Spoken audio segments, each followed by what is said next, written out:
फरीदा जे तू अकल लतीफ, काले लिख ना लेख, आपनड़े गिरीवान में है, सिर नीवा कर देख। अकल लतीफ का मतलब है बारीक अकल वाला, यानी चंगी सूझ समझ वाला। काले लेख का मतलब काले कर्मां का लेखा। काले कर्मां का मतलब मंदे लेख, मंदे कर्म, माड़ी सोच, विकार, पाप, अपराध। लेख का मतलब लेखा। तो बाबा फरीद जी कह रहे ने कि ए मनुख, जे तू बारीक अकल वाला है, यानी तेनू चंगी सूझ समझ मिली है, तो काले औगणा का लेखा ना लिखता रहो। काले औगणा का लेखा ना लिखी जा। हुण यह चीज थोड़ी जी समझण वाली है कि काले औगणा का लेखा असीं किवें लिखदे हां। ਅਸੀਂ ਇਹ ਪਹਿਲਾਂ ਕਈ ਵਾਰ ਵਿਚਾਰ ਚੁੱਕੇ ਹਾਂ ਕਿ ਜੋ ਕੁਝ ਵੀ ਅਸੀਂ ਸੋਚਦੇ ਹਾਂ ਉਹ ਸਾਡੇ ਸਬਕੌਂਸ਼ੀਅਸ ਮਾਈਂਡ ਦੇ ਅੰਦਰ ਚਲਾ ਜਾਂਦਾ ਹੈ ਤੇ ਸਬਕੌਂਸ਼ੀਅਸ ਮਾਈਂਡ ਦੇ ਅੰਦਰੋਂ ਫਿਰ ਸਾਨੂੰ ਉਸੇ ਤਰ੍ਹਾਂ ਦੇ ਸਿਗਨਲ ਮਿਲਦੇ ਨੇ ਤੇ ਵੈਸੇ ਹੀ ਅਸੀਂ ਕਰਮ ਕਰਦੇ ਹਾਂ। ਸਾਡਾ ਜੋ ਮਨ ਹੈ ਉਹਨੂੰ ਤਿੰਨ ਹਿੱਸਿਆਂ ਵਿੱਚ ਵੰਡਿਆ ਜਾ ਸਕਦਾ ਹੈ: ਕੌਨਸ਼ੀਅਸ ਮਾਈਂਡ, सबकॉन्शियस माइंड और अनकॉन्शियस माइंड। साडे अनकॉन्शियस माइंड दे अंदर बहुत कुछ पिया होया है, लेकिन जो सानू करीब जिन्हों असीं कहने आ भुल गया है, वो खत्म नहीं होया हुंदा, सानू वो भुल जांदा है, यानी वो साडे दिमाग दे विच ही है। जदों तुसीं जन्म लिया उदों तो लैके अज तक जो कुछ भी असीं बोलिया, सुनिया, वेखिया, वो सारे दा सारा साडा अनकॉन्शियस माइंड दे अंदर है। ते कदे कदाई सानू कोई शै याद आ जांदी है, सानू सारा कुछ डिलीट नहीं होया हुंदा, लेकिन वो सब अनकॉन्शियस माइंड विच ही हुंदा है ते वो जिहड़ा है खत्म नहीं होया हुंदा। दूजा है सबकॉन्शियस माइंड। सबकॉन्शियस माइंड साडी जिंदगी दी सब तो जिहड़ी पावरफुल चीज है। जो सबकॉन्शियस माइंड दे अंदर चीज चली जाए ना, ਉਹਨੂੰ ਬਾਹਰ ਕੱਢਣਾ ਜੇ ਇੰਪੋਸੀਬਲ ਨਹੀਂ ਤਾਂ ਹਾਰਡ ਜ਼ਰੂਰ ਹੈ। ਲੇਕਿਨ ਸਬਕੌਂਸ਼ੀਅਸ ਮਾਈਂਡ ਦੇ ਅੰਦਰ ਜੋ ਕੁਝ ਜਾਂਦਾ ਹੈ ਉਹ ਕੌਂਸ਼ੀਅਸ ਮਾਈਂਡ ਰਾਹੀਂ ਜਾਂਦਾ ਹੈ। ਇਸ ਲਈ ਸਾਨੂੰ ਕੌਂਸ਼ੀਅਸ ਹੋ ਕੇ ਸੋਚਣਾ ਚਾਹੀਦਾ ਹੈ ਕਿ ਕਿਹੜੀ ਚੀਜ਼ ਅਸੀਂ ਆਪਣੇ ਅੰਦਰ ਪਾਣਾ ਚਾਹੁੰਦੇ ਹਾਂ, ਕਿਹੜੀ ਚੀਜ਼ ਨਹੀਂ ਪਾਣਾ ਚਾਹੁੰਦੇ। ਕਿਉਂਕਿ ਜੋ ਸਬਕੌਂਸ਼ੀਅਸ ਮਾਈਂਡ ਦੇ ਅੰਦਰ ਚਲੀ ਗਈ ਉਹ ਇੱਕ ਸਾਡੀ ਆਦਤ ਬਣ ਜਾਣੀ ਹੈ, ਸਾਡਾ ਸੁਭਾਅ ਬਣ ਜਾਣਾ ਹੈ। ਇਸੇ ਨੂੰ ਗੁਰਬਾਣੀ ਦੇ ਅੰਦਰ ਕਿਹਾ ਹੈ, ਜੋ ਪਾਵੇ ਭਾਂਡੇ ਵਿੱਚ ਵਸਤ ਸਾ ਨਿਕਲੇ, ਕਿਆ ਕੋਈ ਕਰੇ ਵਿਚਾਰ। ਇਸੇ ਨੂੰ ਗੁਰਬਾਣੀ ਦੇ ਅੰਦਰ ਕਿਹਾ ਹੈ, ਜੇਹਾ ਬੀਜੈ ਸੋ ਲੁਣੇ, ਕਰਮਾ ਸੰਦੜਾ ਖੇਤ। ਤਾਂ ਇਸ ਗੱਲ ਨੂੰ ਅਸਾਂ ਥੋੜਾ ਜਿਹਾ ਸਮਝਣ ਦਾ ਯਤਨ ਕਰਨਾ ਹੈ। ਵੈਸੇ ਇਹ ਚੀਜ਼ਾਂ ਅਸੀਂ ਪਹਿਲਾਂ ਕਈ ਵਾਰ ਸਾਂਝੀਆਂ ਕਰ ਚੁੱਕੇ ਹਾਂ। ਮੰਨ ਲਓ ਤੁਸੀਂ ਇਹ ਸੋਚ ਲੈਂਦੇ ਹੋ ਕਿ ਮੇਰੇ ਤੋਂ ਕੋਈ ਕੰਮ ਨਹੀਂ ਹੋਣਾ, ਮੈਂ ਕਾਮਯਾਬ ਨਹੀਂ ਹੋ ਸਕਦਾ। ਇਹ ਕੌਨਸ਼ੀਅਸ ਮਾਈਂਡ ਰਾਹੀਂ ਸੋਚਿਆ ਔਰ ਇਹ ਸਬਕੌਂਸ਼ੀਅਸ ਵਿੱਚ ਚਲਾ ਗਿਆ। ਹੁਣ ਸਬਕੌਂਸ਼ੀਅਸ ਮਾਈਂਡ ਜਿਹੜਾ ਹੈ ਉਹਨੂੰ ਗਲਤ ਔਰ ਠੀਕ ਦਾ ਨਹੀਂ ਪਤਾ, ਵੀ ਕੀ ਗਲਤ ਹੈ ਕੀ ਠੀਕ ਹੈ, ਇਹਦੇ ਬਾਰੇ ਨਹੀਂ ਪਤਾ। ਉਹਦੇ ਅੰਦਰ ਜਿਹੜੀ ਤੁਸੀਂ ਇਨਫੋਰਮੇਸ਼ਨ ਦੋਗੇ ਉਹਨੇ ਉਹਦੇ ਤੇ ਵਿਸ਼ਵਾਸ ਕਰ ਲੈਣਾ ਕਿ ਇਹ ਗੱਲ ਬਿਲਕੁਲ ਠੀਕ ਹੈ, ਜੋ ਕੁਝ ਮੈਨੂੰ ਆਰਡਰ ਦਿੱਤਾ ਜਾ ਰਿਹਾ ਬਿਲਕੁਲ ਠੀਕ ਹੈ। ਹੁਣ ਕੌਨਸ਼ੀਅਸ ਮਾਈਂਡ ਰਾਹੀਂ ਸਾਡੇ ਸਬਕੌਂਸ਼ੀਅਸ ਦੇ ਅੰਦਰ ਕਿਹੜੀ ਚੀਜ਼ ਚਲੇਗੀ ਕਿ ਮੈਂ ਕਾਮਯਾਬ ਨਹੀਂ ਹੋ ਸਕਦਾ, ਮੇਰੇ ਵਾਸਤੇ ਇਹ ਕੰਮ ਨਹੀਂ ਹੈ। सबकॉन्शियस माइंड ने ते विश्वास कर लिया, ये चीज अंदर चली गई, तो जदों भी असीं काम कोई करन लगांगे अंदरों आवाज आएगी मेरे तो ये काम नहीं होना, मैं कामयाब नहीं हो सकता, तो असीं फेल हो जावांगे। तो हुण असीं लेख किहड़ा लिख लिया? ना कामयाबी दा, ना कामयाबी दा लेख असीं अपने अंदर लिख लिया। दूजा एक बंदा है वो सोचदा है कि मैं भी दूजे इंसानां वर्गा इंसान हाँ, मेरे अंदर हर काम करने की ताकत है, कामयाब होना मेरा हक भी है, मेरा फर्ज भी है, मैं कामयाब होना है और जरूर होवांगा, मेरे अंदर ताकत। ये गल सबकॉन्शियस के अंदर गई तो सबकॉन्शियस ने दे उत्ते विश्वास कर लिया, ये बीज बीजिया गया, अंदर लेख लिखिया गया। ਜਦੋਂ ਵੀ ਅਸੀਂ ਕੋਈ ਕੰਮ ਕਰਨ ਲੱਗਾਂਗੇ ਅੰਦਰੋਂ ਆਵਾਜ਼ ਆਏ ਕਿ ਬਿਲਕੁਲ ਮੈਂ ਕਾਮਯਾਬ ਹੋ ਸਕਦਾ ਹਾਂ, ਮੈਂ ਵੀ ਦੂਜੇ ਬੰਦਿਆਂ ਵਰਗਾ ਹਾਂ, ਮੇਰੇ ਅੰਦਰ ਹਰ ਕੰਮ ਕਰਨ ਦੀ ਤਾਕਤ ਹੈ, ਕਾਮਯਾਬ ਹੋਣਾ ਮੇਰਾ ਹੱਕ ਵੀ ਹੈ ਔਰ ਮੇਰਾ ਫਰਜ਼ ਵੀ ਹੈ। ਇਹਨੂੰ ਕਹਿੰਦੇ ਨੇ ਲੇਖ ਲਿਖਣਾ। ਹੁਣ ਇਹ ਸਾਡੀ ਮਰਜ਼ੀ ਹੈ ਕਿ ਅਸੀਂ ਲੇਖ ਕਾਮਯਾਬੀ ਵਾਲੇ ਲਿਖਣੇ ਚਾਹੁੰਦੇ ਹਾਂ ਜਾਂ ਨਾਕਾਮਯਾਬੀ ਵਾਲੇ। ਅਸੀਂ ਪੋਜ਼ਿਟਿਵ ਸੋਚ ਅੰਦਰ ਦਵਾਂਗੇ ਜਾਂ ਨੈਗੇਟਿਵ ਦਵਾਂਗੇ, ਜੋ ਸੋਚ ਅੰਦਰ ਦੋਗੇ ਉਹਨੇ ਉਸੇ ਤਰ੍ਹਾਂ ਪ੍ਰਫੁੱਲਤ ਹੋ ਜਾਣਾ। ਇਸੇ ਨੂੰ ਗੁਰਬਾਣੀ ਦੇ ਅੰਦਰ ਕਿਹਾ ਗਿਆ ਹੈ, ਜੇ ਹੀ ਸੁਰਤ ਤੇ ਹੈ ਰਾਜਾਏ। ਇਸੇ ਨੂੰ ਕਹਿੰਦੇ ਨੇ ਜੋ ਮੰਗੈ ਠਾਕੁਰ ਆਪਣੇ ਤੇ ਸੋਈ ਸੋਈ ਦੇਵੇ। ਹੁਣ ਕਾਲੇ ਲੇਖ ਕਿਹੜੇ ਨੇ? ਕਾਲੇ ਲੇਖ ਮਾੜੇ ਵਿਚਾਰ, ਮਾੜੀ ਸੋਚ, ਮਾੜੀ ਮੈਂਟੈਲਿਟੀ। ਮੈਂ ਆਪਣੇ ਅੰਦਰ ਸਬਕੌਂਸ਼ੀਅਸ ਦੇ ਅੰਦਰ ਇਹ ਚੀਜ਼ ਦੇ ਦਿੱਤੀ ਕਿ ਈਰਖਾ ਲੋਕਾਂ ਦੇ ਨਾਲ ਕਰਕੇ ਹੀ ਮੈਨੂੰ ਖੁਸ਼ੀ ਮਿਲ ਸਕਦੀ ਹੈ, ਮੈਂ ਦੂਜਿਆਂ ਨੂੰ ਨੀਵਾਂ ਵਿਖਾ ਕੇ ਖੁਸ਼ ਹੋ ਸਕਦਾ ਹਾਂ। ਯਾਨੀ ਕਾਮ, ਕ੍ਰੋਧ, ਲੋਭ, ਮੋਹ, ਹੰਕਾਰ, ਇਹ ਅੰਦਰ ਲੇਖ ਲਿਖ ਦਿੱਤੇ ਵਿਕਾਰਾਂ ਵਾਲੇ। ਮੈਂ 2 ਨੰਬਰ ਦੇ ਧੰਦੇ ਕਰਕੇ ਕਾਮਯਾਬ ਹੋਣਾ ਹੈ, ਮੈਂ ਨਸ਼ਾ ਤਸਕਰੀ ਕਰਨੀ ਹੈ, ਮੈਂ ਫਲਾਂ ਬੰਦੇ ਦੀ ਕੋਠੀ ਦੇ ਉੱਤੇ, ਪਲਾਟ ਦੇ ਉੱਤੇ ਕਬਜ਼ਾ ਕਰ ਲਵਾਂ ਤਾਂ ਮੇਰਾ ਹੋ ਸਕਦਾ ਹੈ। ਇਹ ਸਾਰੇ ਕਾਲੇ ਲੇਖ,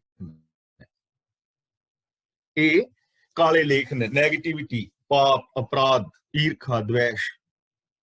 ਤਾਂ ਬਾਬਾ ਫਰੀਦ ਜੀ ਕਹਿੰਦੇ ਨੇ ਵੀ ਜੇ ਤੂੰ ਬਾਰੀਕ ਅਕਲ ਵਾਲਾ ਹੈ, ਜੇ ਤੂੰ ਅਕਲ ਵਾਲਾ ਹੈ ਤਾਂ ਫਿਰ ਕਾਲੇ ਲੇਖ ਨਾ ਲਿਖ। ਆਪਣੇ ਅੰਦਰ ਨੈਗੇਟਿਵ ਥਿੰਕਿੰਗ ਪੈਦਾ ਨਾ ਕਰ, ਆਪਣੀਆਂ ਆਦਤਾਂ, ਮਾੜੀਆਂ ਵਿਚਾਰਾਂ, ਮਾੜੀਆਂ ਆਦਤਾਂ ਨਾ ਬਣਾ, ਪਹਿਲੀ ਗੱਲ। ਦੂਜੇ ਕਾਲੇ ਲੇਖ ਨੇ ਕਿ ਲੋਕਾਂ ਦੇ ਔਗਣ ਹੀ ਵੇਖਦੇ ਰਹਿਣਾ ਹਮੇਸ਼ਾ, ਕਿ ਫਲਾਂ ਬੰਦੇ ਦੀ ਬੋਲੀ ਨਹੀਂ ਮਾੜੀ, ਬੋਲੀ ਮਾੜੀ ਹੈ, ਉਹਦਾ ਵਿਹਾਰ ਮਾੜਾ ਹੈ, ਇਹ ਦੁਨੀਆ ਤੇ ਦੁੱਖਾਂ ਦਾ ਘਰ ਹੈ, ਇਹਦੇ ਵਿੱਚ ਤੇ ਕੋਈ ਕਿਸੇ ਦਾ ਹੈ ਹੀ ਨਹੀਂ, ਇੱਥੇ ਵਿਸ਼ਵਾਸ ਨਹੀਂ ਕੀਤਾ ਜਾ ਸਕਦਾ। ਯਾਨੀ ਲੋਕਾਂ ਦੇ ਔਗਣ ਹੀ ਗਿਣਨੇ ਹਮੇਸ਼ਾ, ਨਿੰਦਾ, ਚੁਗਲੀ, ਪਾਪ, ਵਿਕਾਰ, ਇਹ ਵੀ ਕਾਲੇ ਲੇਖ ਨੇ, ਕਿਉਂਕਿ ਅਸੀਂ ਲੋਕਾਂ ਦੇ ਔਗਣ ਹੀ ਵੇਖ ਰਹੇ ਹਾਂ। ਆਮ ਬੰਦੇ ਦੀ ਆਦਤ ਹੈ ਨਾ, ਤੇ ਫਿਰ ਆਦਤ ਬਣ ਜਾਂਦੀ ਹੈ ਔਗਣ ਵੇਖਣ ਦੀ, ਸਾਨੂੰ ਫਿਰ ਗੁਣ ਕਿਤੇ ਨਜ਼ਰ ਹੀ ਨਹੀਂ ਪੈਂਦਾ। ਇਸ ਲਈ ਮੈਂ ਕਾਫੀ ਸਮਾਂ ਪਹਿਲਾਂ ਇੱਕ ਬੇਨਤੀ ਕੀਤੀ ਸੀ ਕਿ ਅਸੀਂ ਆਪਣੀ ਇੱਕ ਆਦਤ ਚੰਗੀ ਬਣਾਉਣ ਵਾਸਤੇ ਨਾ, ਮੈਂ ਬੇਨਤੀ ਕੀਤੀ ਸੀ ਕਿ 3 ਬੰਦਿਆਂ ਦਾ ਰੋਜ਼ ਸਿਫਤ ਕਰੋ, 3 ਨਵੇਂ ਬੰਦਿਆਂ ਦੀ। ਬੰਦਿਆਂ ਦਾ ਮਤਲਬ ਕੇਵਲ ਬੰਦੇ ਹੀ ਨਹੀਂ, ਭੈਣਾਂ ਵੀ ਹੋ ਸਕਦੀਆਂ ਨੇ, ਬੱਚੀਆਂ, ਬੱਚੇ, ਬਜ਼ੁਰਗ, ਕੋਈ ਵੀ ਹੋ ਸਕਦਾ ਹੈ।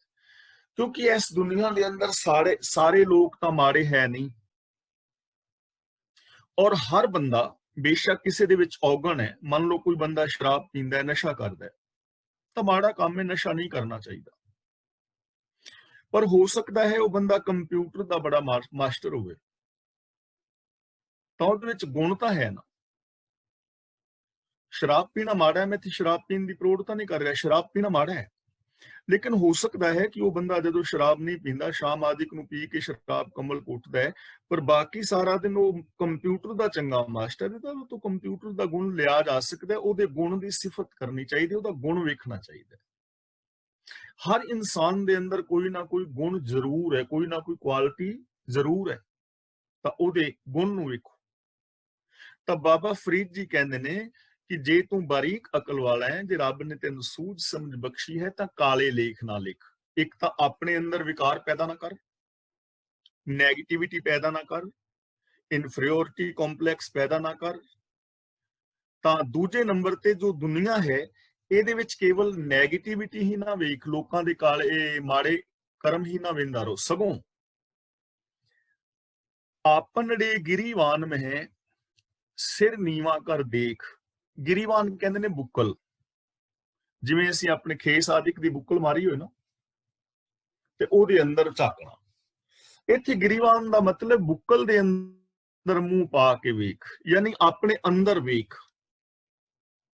ਸਿਰ ਨੀਵਾ ਕਰ ਦੇਖ ਦਾ ਮਤਲਬ ਨਿਮਰਤਾ ਦੇ ਨਾਲ,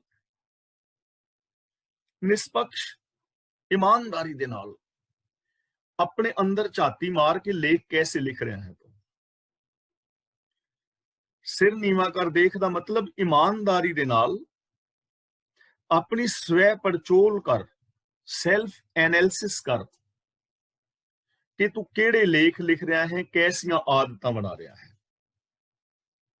ਕਾਸ਼ ਬਾਬਾ ਫਰੀਦ ਜੀ ਦੀ ਇਸ ਭਾਵਨਾ ਨੂੰ ਸਮਝਿਆ ਜਾਵੇ ਔਰ ਬੰਦਾ ਸੈਲਫ ਐਨਾਲਿਸਿਸ ਕਰੇ ਤੇ ਆਪਣੇ ਅੰਦਰ ਪੋਜ਼ਿਟਿਵ ਸਕਾਰਾਤਮਕ ਵਿਚਾਰ ਪੈਦਾ ਕਰੇ ਔਰ ਦੂਜੇ ਲੋਕਾਂ ਦੇ ਅੰਦਰ ਗੁਣ ਵੇਖਣ ਦਾ ਯਤਨ ਕਰੇ ਤਾਂ ਇਹ ਬੰਦਾ ਕਿੰਨਾ ਮਹਾਨ ਹੋ ਜਾਏਗਾ।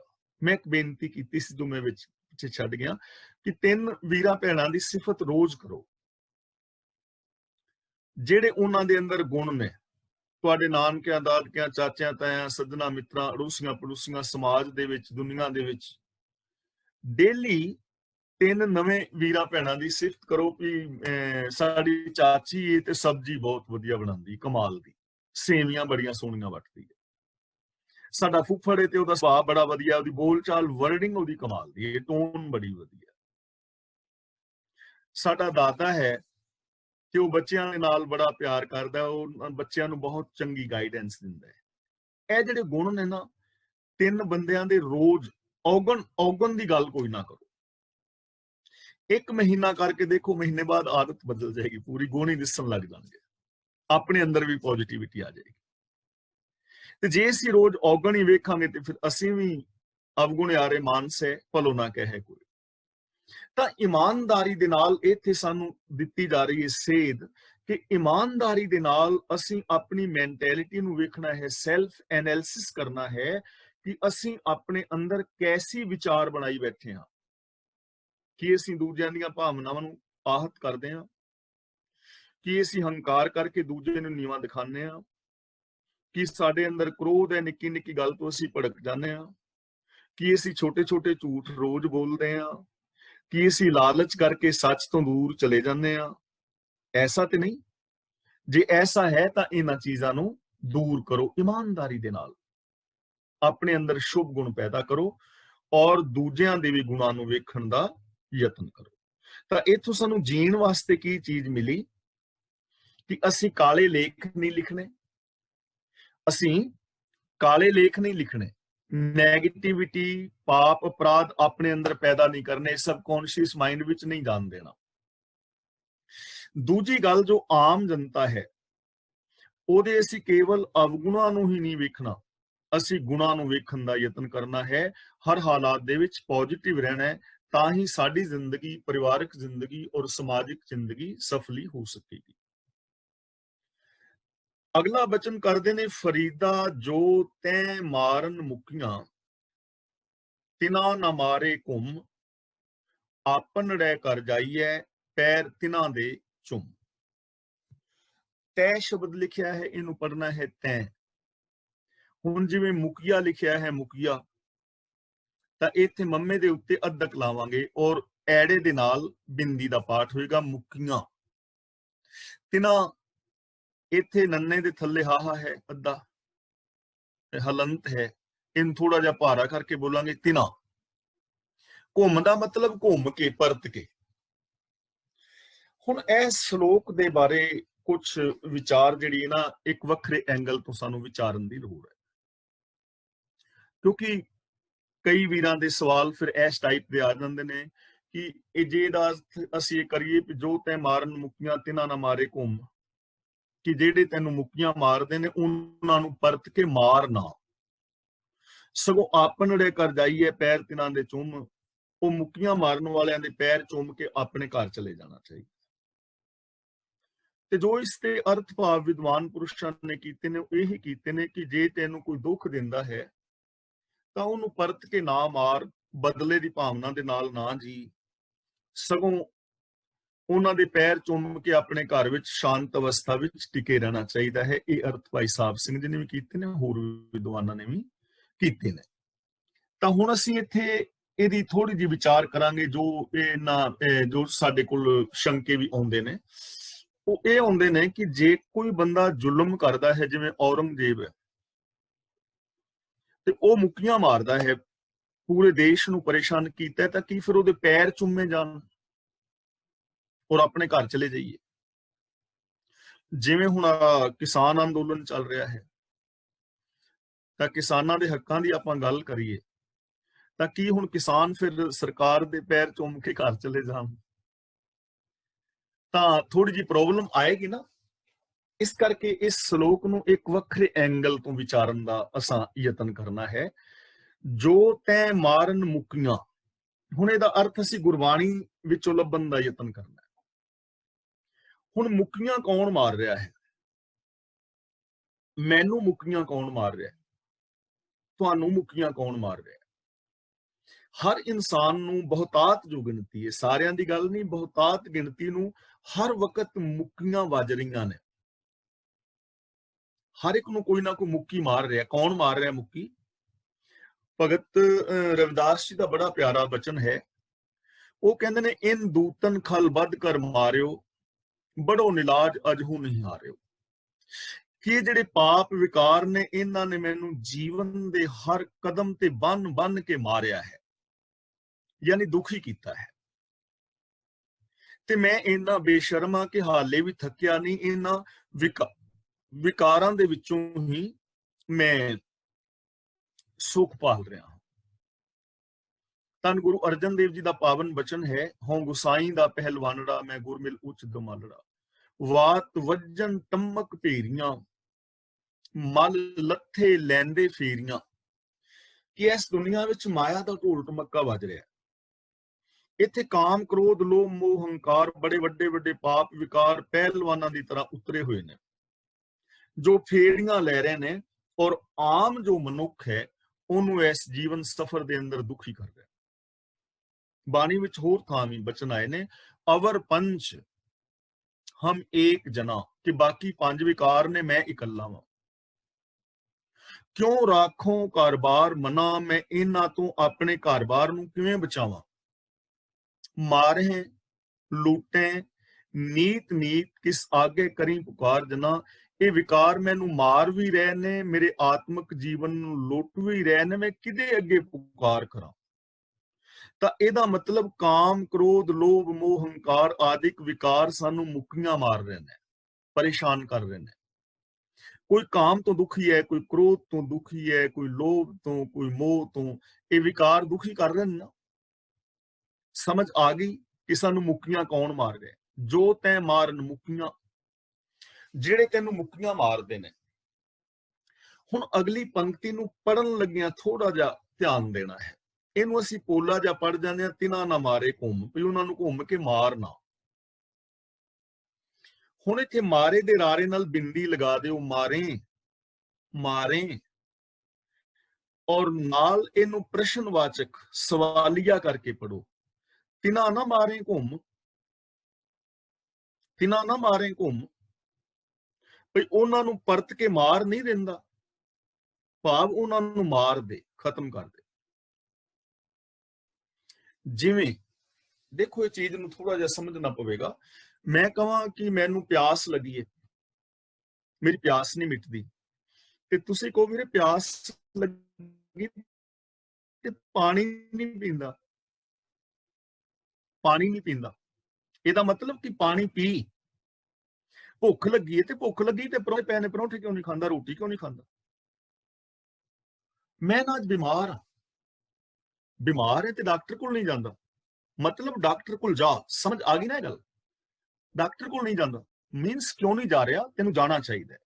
ਤਿਨਾ ਨਾ ਮਾਰੇ ਘੁੰਮ, ਉਹਨਾਂ ਨੂੰ ਪਰਤ ਕੇ ਮਾਰ ਨਹੀਂ ਦਿੰਦਾ, ਉਹਨਾਂ ਨੂੰ ਮਾਰ ਦੇ, ਖਤਮ ਕਰ ਦੇ। ਜਿਹੜੇ ਤੈਨੂੰ ਮੁੱਕੀਆਂ ਮਾਰ ਰਹੇ ਨੇ, ਕਾਮ, ਕ੍ਰੋਧ, ਲੋਭ, ਮੋਹ, ਹੰਕਾਰ, ਆਸਾ, ਤ੍ਰਿਸ਼ਨਾ, ਚੁਗਲੀ, ਨਿੰਦਾ, ਝੂਠ, ਫਰੇਬ, ਚੋਰੀਆਂ, ਯਾਰੀਆਂ, ਬੇਈਮਾਨੀਆਂ, ਠੱਗੀਆਂ, ਪਹਿਨਾਮੀਆਂ, ਪਾਪ, ਅਪਰਾਧ, ਮੇਰ ਤੇਰ, ਭਰੂਣ ਹੱਤਿਆ, ਜਾਤੀਵਾਦ। ਇਹ ਤੈਨੂੰ ਮੁੱਕੀਆਂ ਮਾਰ ਰਹੇ ਨੇ, ਦੁਖੀ ਕਰ ਰਹੇ ਨੇ, ਤੇ ਇਹਨਾਂ ਨੂੰ ਘੁੰਮ ਕੇ ਮਾਰ ਨਹੀਂ ਦਿੰਦਾ, ਇਹਨਾਂ ਨੂੰ ਘੁੰਮ ਕੇ ਪਰਤ ਕੇ ਮਾਰ ਦੇ, ਖਤਮ ਕਰ ਦੇ ਆਪਣੀ ਬਿਰਤੀ ਚੋਂ। ਫਿਰ ਕੀ ਹੋਏਗਾ? ਜਦੋਂ ਇਹਨਾਂ ਨੂੰ ਮਾਰ ਦਵੇਂਗਾ, ਆਪਣੜੇ ਘਰ ਜਾਈਏ। ਇਹਨਾਂ ਵਿਕਾਰਾਂ ਨੂੰ ਮਾਰ ਕੇ ਫਿਰ ਆਪਣੇ ਘਰ ਚਲੇ ਜਾਈਦਾ, ਅਸਲ ਟਿਕਾਣੇ ਵਿੱਚ ਚਲੇ ਜਾਈਦਾ, ਰੱਬ ਤੱਕ ਪਹੁੰਚ ਹੋ ਜਾਂਦੀ ਹੈ, ਆਪਣੇ ਅੰਦਰ ਆਤਮੇ ਟਿਕ ਜਾਈਦਾ। ਤੇ ਅੰਦਰ ਫਿਰ ਕੀ ਹੈ? ਜਦੋਂ ਇਹਨਾਂ ਨੂੰ ਮਾਰ ਦਵੇਂਗਾ, ਅੰਦਰ ਜਾਏਗਾ, ਆਪਣੜੇ ਘਰ ਜਾਈਏ, ਆਪਣੇ ਘਰ ਜਾਈਦਾ, ਪੈਰ ਤਿਨਾਂ ਦੇ ਚੁੰਮ, ਤੇ ਅੰਦਰ ਜਿਹੜੇ ਸ਼ੁਭ ਗੁਣ ਨੇ ਉਹਨਾਂ ਦੇ ਜਾ ਕੇ ਪੈਰ ਚੁੰਮ, ਉਹਨਾਂ ਦੇ ਨਾਲ ਤੇਰਾ ਮਿਲਾਪ ਹੋ ਜਾਏਗਾ, ਸ਼ੁਭ ਗੁਣਾਂ ਨਾਲ ਮਿਲਾਪ ਹੋ ਜਾਏਗਾ। ਦੇਖੋ, ਝੂਠ ਨੂੰ ਖਤਮ ਕਰ ਦੋਗੇ ਤੇ ਸੱਚ ਦੇ ਨਾਲ ਮਿਲਾਪ ਹੋ ਜਾਏਗਾ। ਕ੍ਰੋਧ ਨੂੰ ਖਤਮ ਕਰ ਦੋਗੇ, ਪ੍ਰੇਮ ਨਾਲ ਮਿਲਾਪ ਹੋ ਜਾਏਗਾ। ਨਿਰਦੈਤਾ ਨੂੰ ਖਤਮ ਕਰ ਦੋਗੇ, ਦਇਆ ਦੇ ਨਾਲ ਪਿਆਰ ਹੋ ਜਾਏਗਾ।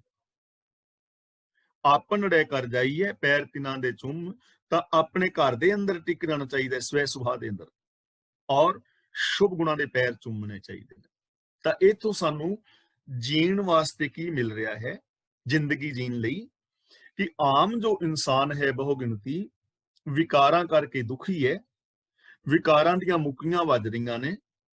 ਸਾਨੂੰ ਇਹਨਾਂ ਵਿਕਾਰਾਂ ਨੂੰ ਖਤਮ ਕਰ ਦੇਣਾ ਚਾਹੀਦਾ ਹੈ, ਆਪਣੇ ਹਿਰਦੇ ਘਰ ਦੇ ਅੰਦਰ ਟਿਕਣਾ ਚਾਹੀਦਾ ਹੈ, ਅੰਦਰ ਸ਼ੁਭ ਗੁਣ ਨੇ ਉਹਨਾਂ ਦੇ ਨਾਲ ਆਪਣੀ ਸੁਰਤ ਨੂੰ ਜੋੜਨਾ ਚਾਹੀਦਾ ਹੈ।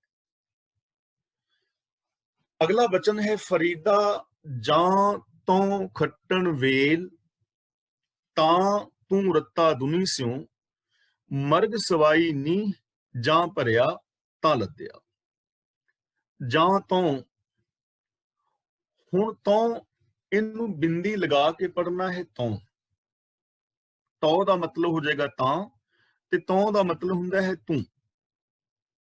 ਜਦੋਂ ਅਸੀਂ ਇਧਰ ਜਾਂਦੇ ਨਾ ਮਾਲਵੇ ਵੱਲ, ਪਟਿਆਲਾ ਸਾਈਡ ਵੱਲ ਜਾਈਏ, ਤਾਂ ਇਧਰ ਦੀ ਬੋਲੀ ਇਹ ਤੋਂ ਕੜੇ ਜਾ ਰਿਹਾ ਸੀ। ਤੋਂ ਦਾ ਮਤਲਬ ਤੂੰ। ਜਾਂ ਤੋਂ ਖੱਟਣ ਵੇਲ, ਇਹ ਖੱਟਣ ਨਹੀਂ, ਖੱਟਣ। ਖੱਟਣ ਦਾ ਮਤਲਬ ਕਮਾਈ ਕਰਨਾ, ਖੱਟਣ ਦਾ ਵੇਲਾ, ਸਮਾਂ। ਤਾਂ ਦਾ ਮਤਲਬ ਤਦੋਂ। ਰੱਤਾ ਦਾ ਮਤਲਬ ਰੱਤਿਆ ਹੋਇਆ ਸੈਂ, ਮਮਤਾ ਵਿੱਚ ਪਿਆ ਸੈਂ। ਸਿਉਂ ਦਾ ਮਤਲਬ ਨਾਲ। ਬਾਬਾ ਫਰੀਦ ਜੀ ਕਹਿ ਰਹੇ ਨੇ, ਜਦੋਂ ਤੇਰਾ ਅਸਲ ਖੱਟੀ ਖੱਟਣ ਦਾ ਵੇਲਾ ਸੀ, ਤਦੋਂ ਤੂੰ ਮੋਹ ਦੇ ਨਾਲ, ਦੁਨੀਆ ਵਾਲੀ ਪੋਟਲੀ ਦੇ ਨਾਲ ਮਸਤ ਰਿਹਾ, ਦੁਨੀਆ ਦੇ ਨਾਲ, ਵਿਕਾਰਾਂ ਦੇ ਨਾਲ, ਮੋਹ ਦੇ ਨਾਲ ਮਸਤ ਰਿਹਾ, ਜਦੋਂ ਖੱਟਣ ਦਾ ਵੇਲਾ ਸੀ। ਹੁਣ ਇਹ ਚੀਜ਼ ਸਮਝਣ ਵਾਲੀ ਹੈ ਕਿ ਖੱਟਣ ਦਾ ਵੇਲਾ ਕਿਹੜਾ ਹੁੰਦਾ ਹੈ। ਕੋਈ ਟਾਈਮ ਹੈ ਕਿ ਇਸ ਟਾਈਮ ਅਸੀਂ ਸੱਚ ਬੋਲ ਸਕਦੇ ਹਾਂ, ਪ੍ਰੇਮ ਨਾਲ ਰਹਿ ਸਕਦੇ ਹਾਂ। ਯਾਨੀ ਹਰ ਸਮਾਂ ਹੀ ਖੱਟਣ ਦਾ ਵੇਲਾ ਹੈ, ਹਰ ਪਲ। ਹੁਣ ਜਿਹੜਾ ਸਾਡਾ ਪਿੱਛੇ ਸਮਾਂ ਬੀਤ ਗਿਆ ਹੈ, ਜਿੰਨੀ ਜਿੰਨੀ ਸਾਡੀ ਉਮਰ ਹੈ, ਕਿਸੇ ਦੀ 40 ਸਾਲ, 50 ਸਾਲ, 20 ਸਾਲ, 60 ਸਾਲ, ਤਾਂ ਉਹ ਟਾਈਮ ਸੀ ਨਾ ਕਿ ਅਸੀਂ ਉਸ ਟਾਈਮ ਨੂੰ ਸਹੀ ਯੂਜ਼ ਕਰਦੇ, ਸੱਚਾਈ ਵਾਸਤੇ, ਦਇਆ ਵਾਸਤੇ, ਪ੍ਰੇਮ ਮੁਹੱਬਤ ਵਾਸਤੇ, ਇਨਸਾਨੀਅਤ ਵਾਸਤੇ, ਪੜ੍ਹਾਈ ਵਾਸਤੇ, ਜਾਂ ਮਤਲਬ ਚੰਗੇ ਕੰਮਾਂ ਵਾਸਤੇ ਅਸੀਂ ਯੂਜ਼ ਕਰਦੇ। ਪਰ ਉਦੋਂ ਅਸੀਂ ਵਿਕਾਰਾਂ ਦੇ ਨਾਲ ਜੁੜੇ ਰਹੇ।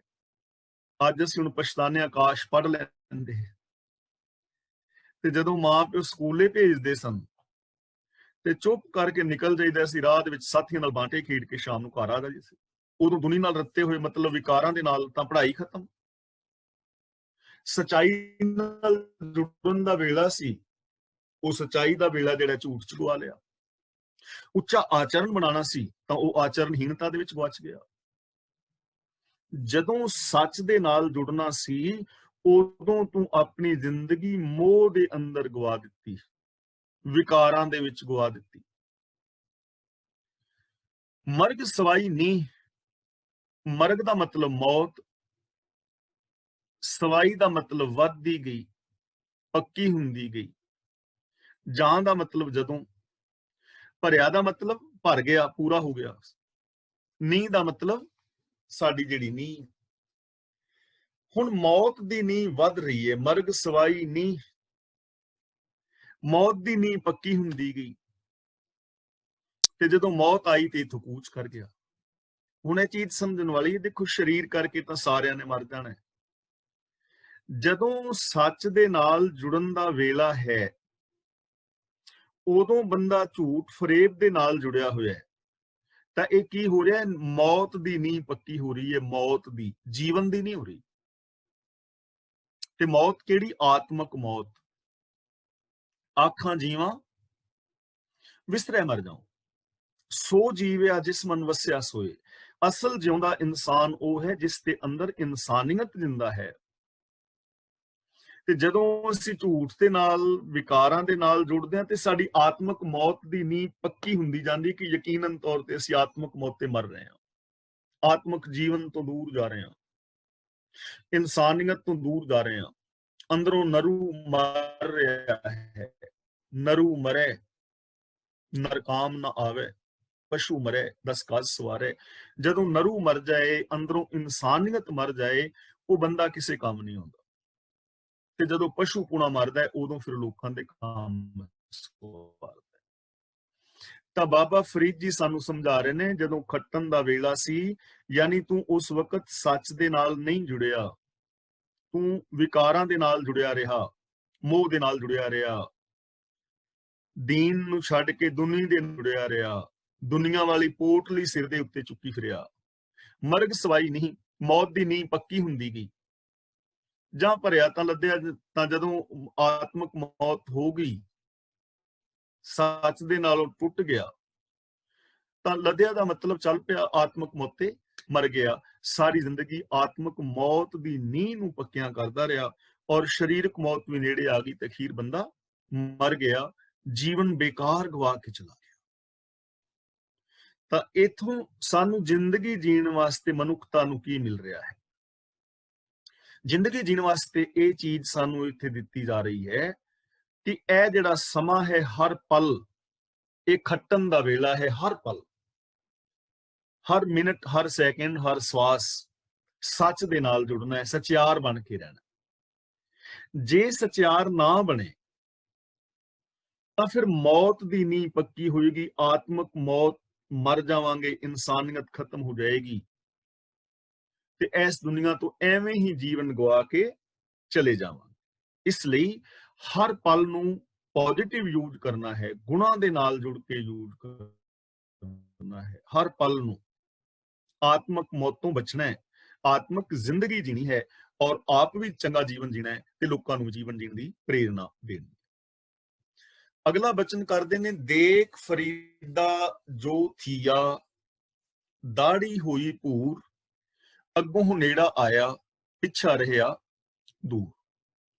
ਥੀਆ ਦਾ ਮਤਲਬ ਹੋ ਗਿਆ, ਜੋ ਦਾ ਮਤਲਬ ਜੋ ਕੁਛ, ਭੂਰ ਦਾ ਮਤਲਬ ਚਿੱਟੀ। ਬਾਬਾ ਫਰੀਦ ਜੀ ਕਹਿੰਦੇ ਨੇ, ਵੇਖ ਜੋ ਕੁਛ ਹੁਣ ਤੱਕ ਹੋ ਚੁੱਕਿਆ ਹੈ। ਦਾੜੀ ਹੋਈ ਭੂਰ, ਕਿ ਤੇਰੀ ਦਾੜੀ ਜਿਹੜੀ ਹੈ ਚਿੱਟੀ ਹੋ ਗਈ ਹੈ, ਯਾਨੀ ਬੁੱਢੇਪਾ ਆ ਗਿਆ ਹੈ। ਤੇ ਨਿਸ਼ਾਨੀ ਕਾਦੀ? ਅੱਗੋਂ ਨੇੜਾ ਆਇਆ, ਕਿ ਮੌਤ ਵਾਲਾ ਜਿਹੜਾ ਪਾਸਾ ਹੈ ਉਹ ਨੇੜੇ ਨੇੜੇ ਆ ਗਿਆ, ਪਿੱਛਾ ਰਹਿਆ ਦੂਰ। ਜਿਹੜਾ ਪਿਛਲਾ ਪਾਸਾ ਸੀ ਜਦੋਂ ਜੰਮਿਆ ਸੀ, ਜਿਹੜਾ ਜੀਵਨ ਹੈ ਉਹ ਦੂਰ ਰਹਿ ਗਿਆ, ਯਾਨੀ ਮੌਤ ਨਜ਼ਦੀਕ ਆ ਰਹੀ ਹੈ, ਜੀਵਨ ਖਤਮ ਹੋ ਰਿਹਾ। ਹੁਣ ਇੱਥੇ ਦਾੜੀ ਜਿਹੜੀ ਹੈ ਨਾ, ਪ੍ਰਤੀਕ ਹੈ। ਜਦੋਂ ਬੱਚਾ ਛੋਟਾ ਹੁੰਦਾ ਹੈ ਨਾ, ਤੇ ਉਹਦੀਆਂ ਗਲਤੀਆਂ ਜਿਹੜੀਆਂ ਨੇ ਅਣਗੌਲੀਆਂ ਕੀਤੀਆਂ ਜਾਂਦੀਆਂ ਨੇ ਕਿ ਬੱਚਾ ਹੈ, ਬੇਸਮਝ ਹੈ। ਤੇ ਜਦੋਂ ਮੂੰਹ ਤੇ ਦਾੜੀ ਆ ਜਾਏ ਨਾ, ਤੇ ਦਾੜੀ ਸਿਆਣਪਤਾ ਦਾ ਪ੍ਰਤੀਕ ਹੈ। ਲੋਕ ਕਹਿੰਦੇ ਨੇ, ਯਾਰ ਤੇਰੇ ਮੂੰਹ ਤੇ ਦਾੜੀ ਆ ਗਈ ਤੇ ਤੈਨੂੰ ਇਹ ਸ਼ਰਮ ਨਹੀਂ ਆਉਂਦੀ? ਦਾੜੀ ਦੀ ਸ਼ਰਮ ਕਰ। ਦਾੜੀ ਪ੍ਰਤੀਕ ਹੈ ਸਿਆਣਪ ਦੀ, ਦਾੜੀ ਪ੍ਰਤੀਕ ਹੈ ਇਨਸਾਨੀਅਤ ਦੀ। ਆਮ ਕਹਿੰਦੇ ਨਾ, ਮੂੰਹ ਤੇ ਤੇਰੀ ਗਿੱਠ ਗਿੱਠ ਦਾੜੀ ਹੈ ਤੇ ਸ਼ਰਮ ਨਹੀਂ ਆਉਂਦੀ ਤੈਨੂੰ ਇਹ ਕੰਮ ਕਰਦੇ ਆ? ਦਾੜੀ ਵਾਲ ਤੇ ਦਾੜੀ ਦੀ ਸ਼ਰਮ ਕਰ। ਸਿਆਣਪ ਦੀ ਪ੍ਰਤੀਕ ਹੈ, ਇਨਸਾਨੀਅਤ ਦੀ ਪ੍ਰਤੀਕ ਹੈ। ਜਦੋਂ ਤੱਕ ਬੱਚੇ ਨੂੰ ਦਾੜੀ ਨਹੀਂ ਆਉਂਦੀ, ਉਦੋਂ ਤੱਕ ਉਹਨੂੰ ਬੱਚਾ ਸਮਝ ਲਿਆ ਜਾਂਦਾ ਹੈ, ਉਹਦੀਆਂ ਗਲਤੀਆਂ ਮੁਆਫ। ਫਿਰ ਜਦੋਂ ਦਾੜੀ ਆ ਜਾਏ ਤੇ ਫਿਰ ਉਹਨੂੰ ਇਸ ਪਾਸੇ ਪ੍ਰੇਰਿਆ ਜਾਂਦਾ ਹੈ। ਤੇ ਫਿਰ ਦਾੜੀ ਉਸ ਤੋਂ ਬਾਅਦ ਜਦੋਂ ਸਾਡੇ ਵਰਗੇ ਬਜ਼ੁਰਗ ਹੋ ਜਾਣ, ਚਿੱਟੀ ਦਾੜੀ, ਤੇ ਚਾਹੀਦਾ ਸੀ ਅੰਦਰ ਵੀ ਚਿਟਿਆਈ ਹੁੰਦੀ। ਤੇ ਜੇ ਕੋਈ ਬਜ਼ੁਰਗ ਗਲਤੀ ਕਰੇ ਨਾ, ਉਹਨੂੰ ਜਵਾਨ ਨਾਲੋਂ ਵੀ ਜ਼ਿਆਦਾ ਮਿਹਣਾ ਮਾਰੇ ਨਾ, ਚਿੱਟੀ ਤੇਰੀ ਦਾੜੀ ਹੈ ਤੇ ਤੈਨੂੰ ਸ਼ਰਮ ਨਹੀਂ ਆ ਰਹੀ ਬਾਪੂ ਆ ਗੱਲ ਕਰਦੇ? ਆਮ ਆਂਦੇ ਨਹੀਂ, ਧੌਲਾ ਝਾਟਾ ਤੇ ਸਿਰ ਚਾਟਾ। ਯਾਨੀ ਚਿੱਟੇ ਜਿਹੜੇ ਵਾਲ ਨੇ ਉਹ ਸਿਆਣਪਤਾ ਦੀ ਨਿਸ਼ਾਨੀ ਸੀ। ਤਾਂ ਬਾਬਾ ਫਰੀਦ ਜੀ ਕਹਿ ਰਹੇ ਨੇ, ਦੇਖ ਤੇਰੇ ਅੰਦਰ ਸਿਆਣਪਤਾ ਨਹੀਂ ਆਈ, ਮੌਤ ਦਾ ਪਾਸਾ ਨਜ਼ਦੀਕ ਆਈ ਜਾ ਰਿਹਾ ਹੈ,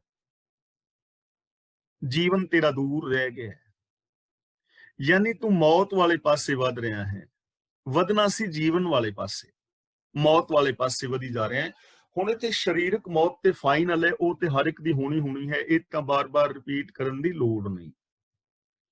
ਅਸੀਂ ਕਿੱਧਰ ਵੱਧ ਰਹੇ ਹਾਂ, ਮੌਤ ਵਾਲੇ ਪਾਸੇ ਜਾਂ ਜੀਵਨ ਵਾਲੇ ਪਾਸੇ?